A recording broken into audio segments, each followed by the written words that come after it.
Hey everybody, it's Jason with the Boardgame Mechanics, and today we're going to take a look at a game called For Northwood!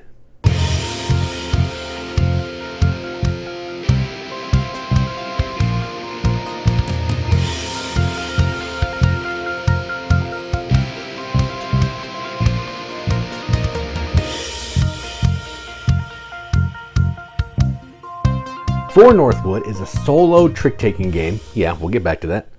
From Will Sue, published by Side Room Games, one player because it's a solo game, in about 20 minutes, ages 12 and up. And I agree with all of that stuff.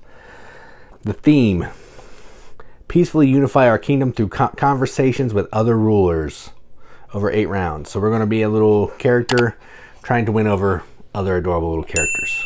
And we'll get to all that later when I talk about the components. But this is a solo trick-taking game. Normally trick-taking games need multiple people, but this one doesn't. It's kind of trick-taking, but it also feels kind of war-esque with a little trick-taking elements thrown into it. But I don't want to keep beating around the bush here. Let's just go down to the table. Check it out. All right, so here's a game of For Northwood, all set up. This is a solo-only game, so this is set up as it is for the advanced version of the game. So to set up, you're going to put these For Northwood cards out here, 0 to 7. You're going to have this card off to the side because we're going to be using that. Then you're going to shuffle all, in the advanced rules, you're going to shuffle all of the ally cards together, the noble cards, which have, the characters on them. And then you're going to flip cards. The first one you reveal is going to go in your ally row. The next 2 of each suit that you reveal will go up into the different realms up here that you're trying to complete. Okay, or kingdoms, I guess. So you're only ever going to have 3 of each, 1 of each down here, 2 of each up here. Once that's done, you're done. You just keep flipping until you get ones that meet the criteria of what you need. So I've done that. Then you're going to shuffle the number cards. You're going to deal yourself 8, and you'll put the rest of the deck right there. Now we're ready to play. So what we're trying to do is we are trying to win tricks based on the number at the bottom of each of these kingdoms. So for example, if I visited the Lady of Leaves, I would need to win 4 tricks. Exactly 4 tricks. No less, no more. All right. Over here, I win 0. Down here, I win 7. And the scoring at the end of the game will end when all of the kingdoms have either been won, meaning it says For Northwood, or the card has been flipped over and the ruler has been discarded. Okay. And then you're going to score. It's 4, 3, 2, 1. 4, 3, 2, 1.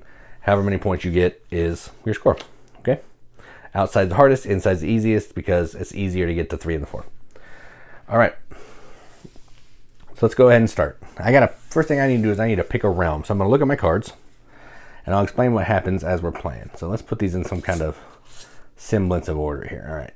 So I have every suit except for paws. So let's go ahead and do this. Let's do this. I'm going to go to the King of Claws realm, okay? Region, kingdom, whatever. And I need to win 2 tricks. Now, a couple things happen. When you select a kingdom, the suit on that card is going to be the trump suit, meaning the powerful suit that will automatically win tricks. Otherwise, it's high card wins, just like a normal trick-taking game. You have to follow the lead. Unless you don't have it, and you can throw whatever you want. All right, so the way the game works is, on your turn, before the ruler deck is flipped, you can use one of your ally cards, and they have abilities. So this one is discard 2 cards whose values sum to exactly 9. So I could look at my hand. If there were some cards I really wanted to get rid of, I could exhaust this card and discard those cards out of the game. The round ends when you're out of cards in your hand. So sometimes when you've already met your criteria, you want to get the cards out of your hand. Okay, I'm not going to go through all of these. You can read what they say, but if I use it, we'll go into a little more detail. So first thing is first. The deck, the ruler is going to play. So they'll flip. And the theme of the game is we're trying to have a conversation with the ruler, keep them engaged. And they want to talk about animals, apparently. Okay, so that's a 6. I need to win 2 of these. So I'll play a 6. If your card is higher, you put it in the scoring pile. Otherwise, it goes in the discard pile. So I now have 1 point. Okay, then they'll flip another card. It's a 3 of flowers. I will play a 6 of flowers. Okay, so I have 2 of my suits. I have my 2 suits. Now I don't want to take anything else or I lose. So I need to use some of these. I'm going to use this. I'm going to use this character. Discard 2 cards that are exactly 9. So let's do these 2 cards, 5 and a 4. Is there anything else I want to use? Discard a card, then draw. Nope. Draw the top card from the deck, the discard pile, and the score pile. I don't want to do that. All right, so then we'll just hope it's not something that I can play. 2 of paws. I don't have any paws, so I can play anything I want. I'm going to get rid of my 7. That's good for me. Now, I have these 3 cards. So as long as I can't play any of these, I'm good. Perfect. Discard my highest card. Next card. Perfect. Discard my highest card. 5. I can't beat it. Nice. All right. So I got my 2 tricks.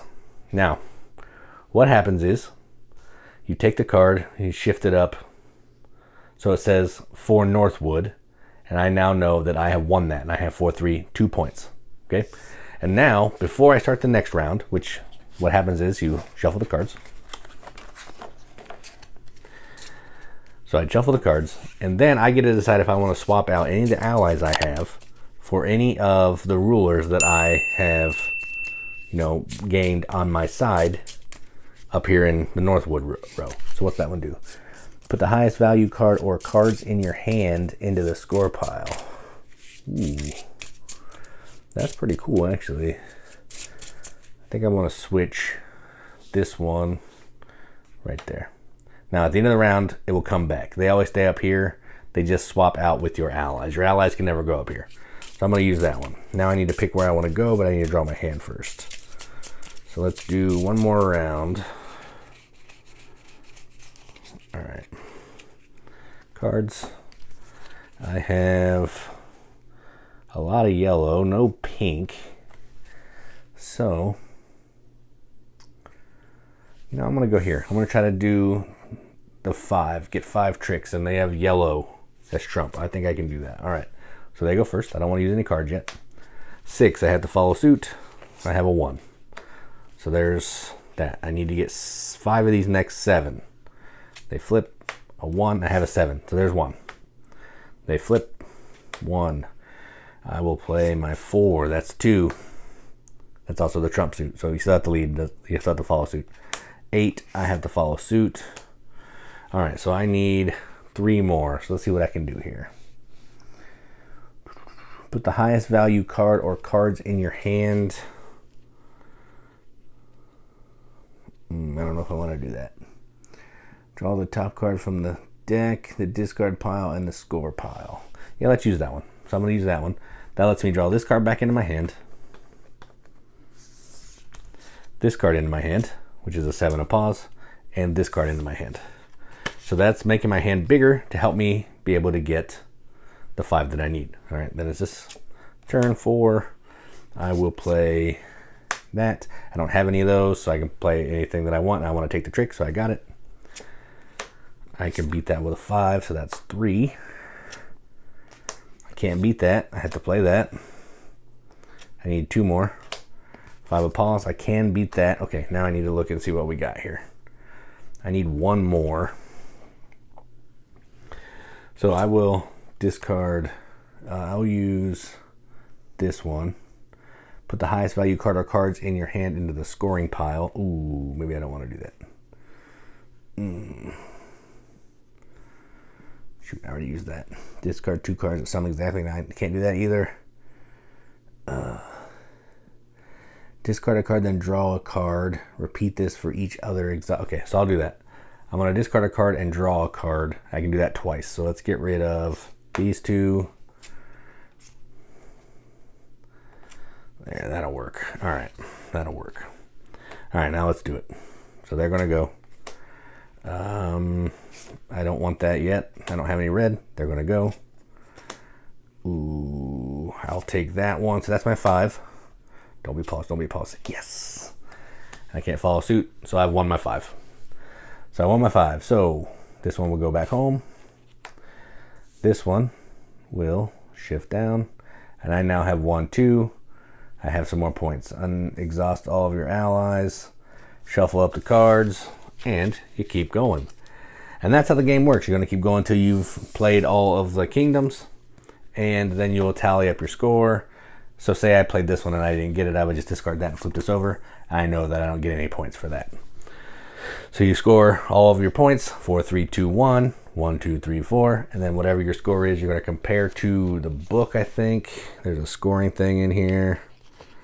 Yeah, so it's right here. I don't know how well you can see it, but if you can get 20, you're killing it. You need to at least get 16 to even get bronze. So that's what you're trying to do. Yeah, and there's also some scenarios. Let me see if I can get those out. There's a whole scenario book of different ways you can play. I haven't done any of these yet, but you can set up differently. You can do different things. So it just gives it a little bit more flavor. So that's how you play For Northwood. Let's go to the top, see what we think about it. All right, well, that was For Northwood. So let's look at the components. There's a sweet box that kind of goes in like this. I dig that. The components are adorable. Really awesome cards. Card quality. So let's look at the just regular cards first. Here are just the suit cards. They're just really simple. You see the suit, you see the number. You got all that. They're really nice quality, easy to shuffle. Dig all that. But the thing that everybody wants to see are the adorable little creatures. So let's just show you some. There's a bunch of each of the different suits, like 5 or 6 cards of each of the suits. But look at these. These are adorable. They're all Jack, Queen, King, Heart, all that kind of thing. Adorable little suits. They all have their different special powers. They all have different art. Oh man, I love everything about this. Adorable, adorable, adorable. So components are amazing. No issues there. Cute art. Nice card quality. Clear rule book. Some scenarios here. If you want to get into that, you can play different kinds of scenarios. Gives you different setups, gives you different win conditions, all that kind of thing. I'll probably never play that because I'm bad at this, but should I want to, there they are. So, like I said up at the top, this is a trick-taking game. Sorta. The way the trick-taking works is the kingdom's going to be flipping a card, and then you're trying to beat that card. So, it's war-esque, except you have some control because you're playing the card out of your hand. And each of the rulers has a certain suit or trump suit that they like that can take other suits should you not be able to follow suit and all that kind of thing. So yes, it is a trick-taking game, but the way you're doing trick-taking games as a solo game is kind of war-influenced with some of the trick-taking elements thrown in, and I dig that. I think this is super creative, super clever. Kind of has like a base solitaire game feel to it a little bit, where you got those cards up at the top and you're trying to clean them out, kind of. That's the gist of where that ends. But it's really fun. You pick a character. You're gonna look at your hand. You're gonna pick a character, and you're gonna try to win exactly that many tricks, no more, no less, or you lose. That seems really easy, but it's not. You saw it in the overview. I'm pretty sure I failed one of those in the overview, and if I didn't, I was going to. Yeah, it's so good. I love everything about this. I've played it probably 10, 15 times already since I've gotten it. You can just sit this down on a little TV tray and watch some sports, watch some TV, and just bang out a game and have some fun. And look at adorable little art while you're at it. So this has everything I like in a game. I can't comment it enough. I dig it. I can't recommend it enough. I'm dumb. So I'm going to give this a BGM Accept a Seal. This is going to get an 8 out of 10 on BGG, which is a 4 out of 5 wrenches on an arbitrary wrench scale. That means absolutely nothing, but we're going to take it the games that we enjoy, and that's what I'm going to do. So that is For Northwood from Side Room Games. I'm Jason with the Boardgame Mechanics, and as always, keep gaming.